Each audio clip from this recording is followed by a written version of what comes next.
Hello everyone, welcome to the series of data analysis using JAMOVI. This is Dr. Atman Shah. In this video, I am going to discuss how to perform rank correlation coefficient, Spearman's rank correlation coefficient in JAMOVI and its interpretation. You can find more videos on data analysis using JAMOVI, SPSS, MS Excel, RStudio and econometrics and statistics on my YouTube channel. So don't forget to subscribe and press the bell icon. Let's begin with the use of Spearman's rank correlation coefficient. Now, Spearman's rank correlation coefficient can be used in two cases. Case number one,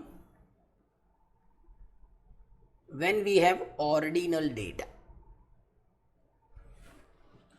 And case number two, when we have continuous data, but this continuous data is not normally distributed. So when you have non-normal continuous data, instead of using Pearson's correlation coefficient, we use Spearman's rank correlation coefficient. So it's a non-parametric alternative to Pearson's correlation coefficient.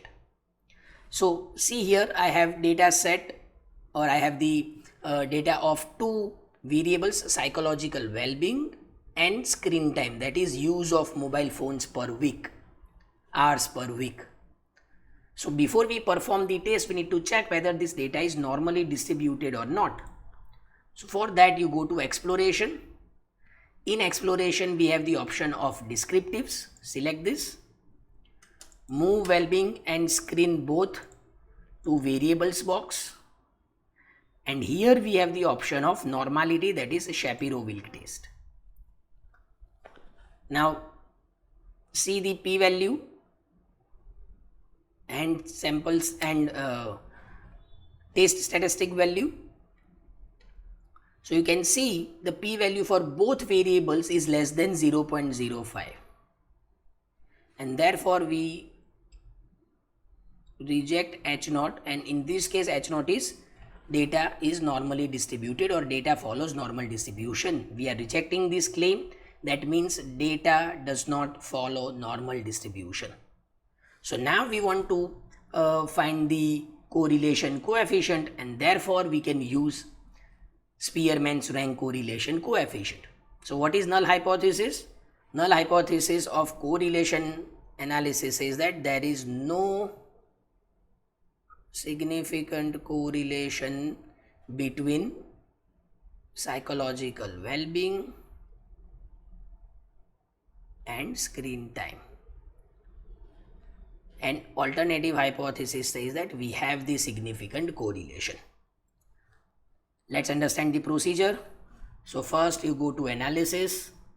In analysis we have the option of regression. In regression, go to correlation matrix. Select well-being and screen, move them to the right box. Now untick Pearson and select Spearman, because we have non-normal data. So here you can see the value is minus 0.085, the correlation coefficient, and associated p-value is 0.519. This associated p-value is greater than 0.05. So we fail to reject H0. And therefore there is no significant association between psychological well-being and screen time. That is the idea of Spearman's rank correlation coefficient. If you find this video useful, kindly like, share, comment and subscribe. Thank you.